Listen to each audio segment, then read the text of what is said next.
Hello guys, welcome back to new video. আজকের এই ভিডিওটাতে আমি তোমাদের সাথে কথা বলবো এমবিএ লোন সম্পর্কে। এমবিএতে তুমি কী ধরনের লোন নিতে পারো, সেটা কিভাবে শোধ করবে, কতটা ইন্টারেস্ট হবে, কতটা ইন্টারেস্ট হলে তোমাদের জন্য বেস্ট হবে সেটা শোধ করার জন্য, আর কিভাবে তুমি ফিজটা পেমেন্ট করবে সেই বিষয়েও। কারণ এমবিএর যে ফিজ সেটা অনেকটা বেশি, 5 লাখের প্রায় ওপরে। সেটা মিনিমাম বললাম 5 লাখ থেকে 10 লাখের মধ্যে হয় ফিজটা, যেটা প্রায় সবার পক্ষেই দেওয়া সম্ভব নয় একবারে। তো বেশিরভাগ স্টুডেন্টস এটা লোনেই করে। তো আজকের ভিডিওটা সেটা নিয়েই হতে চলেছে। তো চলো ভিডিওটা স্টার্ট করা যাক।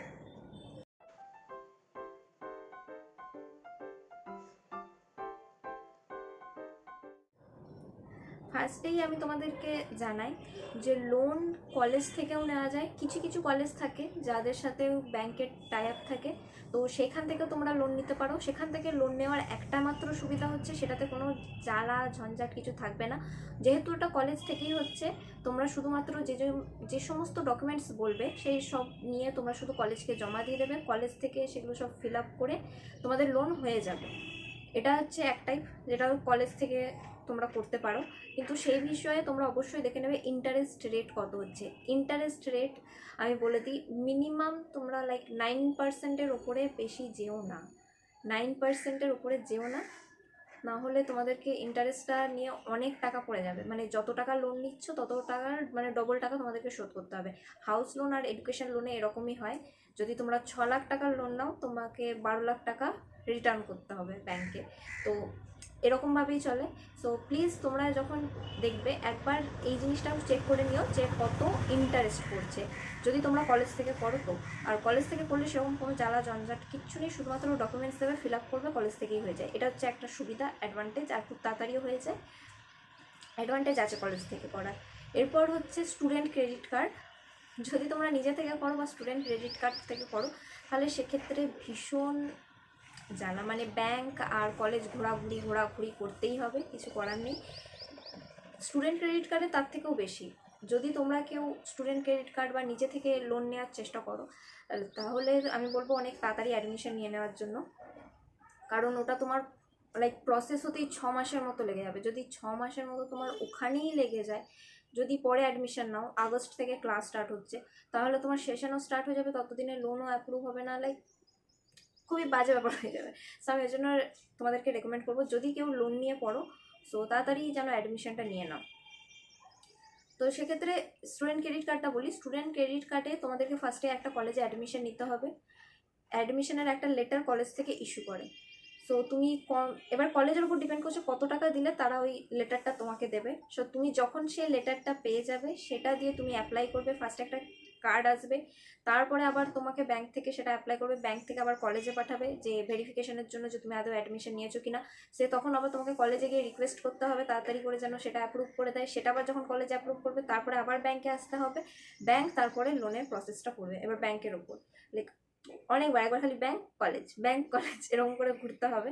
এটা হচ্ছে স্টুডেন্ট ক্রেডিট কার্ডের। আর তাছাড়াও আরও অনেক আছে লোনের ব্যাপার, যেমন এইচডিএফসি ব্যাংকের যে এডুকেশন লোনটা আছে, সেখানে যারা ফিমেল মেয়েদের জন্য সেখানে ইন্টারেস্ট রেটটা অনেকটা কম। তো তোমরা ফিমেল ক্যান্ডিডেট, অনেকগুলো ব্যাংক আছে যারা ফিমেল ক্যান্ডিডেট যারা আছে স্টুডেন্ট, ফিমেলসদের জন্য একটু কম ইন্টারেস্ট রেট নেয়।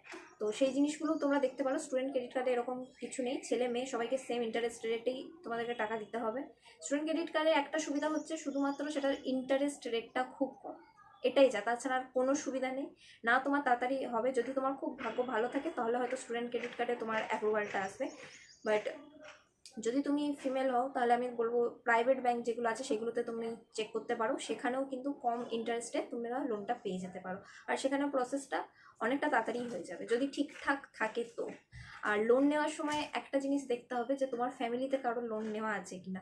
যদি এমন হয় যে ফ্যামিলিতে কারোর লোন থাকে, সেক্ষেত্রে কিন্তু তোমার লোন অ্যাপ্রুভ হতে সময় লাগে বা হয় না লোন, এরকম একটা আছে। মানে মা বাবা জেঠু জেঠিমাদের মধ্যে কারো যদি লোন থাকে, তো বাইরের আর কারো না, বেশি ফ্যামিলি ট্রিতে না, মা বাবার যদি সিভিল ঠিক থাকে, ছেলে মেয়ের যদি সিভিল ঠিক থাকে, তাহলে লোন বেশি সময় লাগে না, 1 থেকে 1.5 মাসের মধ্যে হয়ে যায়। যদি তোমরা স্টুডেন্ট ক্রেডিট কার্ড যদি গভর্নমেন্ট লোনটা নেওয়ার কথা ভাবো, সেক্ষেত্রে কিন্তু অনেকটা টাইম লাগবে, সেক্ষেত্রে কিছু করার নেই। আর যদি তোমরা এমনি ক্যাশ দিয়ে পড়ো, 6 লাখ টাকা ভাবো যে তোমরা ক্যাশ দিয়েই পড়বে, লোন তোমরা নেবে না, সেক্ষেত্রে কলেজের যে ফি স্ট্রাকচার আছে সেই অনুযায়ী তোমাদেরকে টাকাটা দিতে হবে।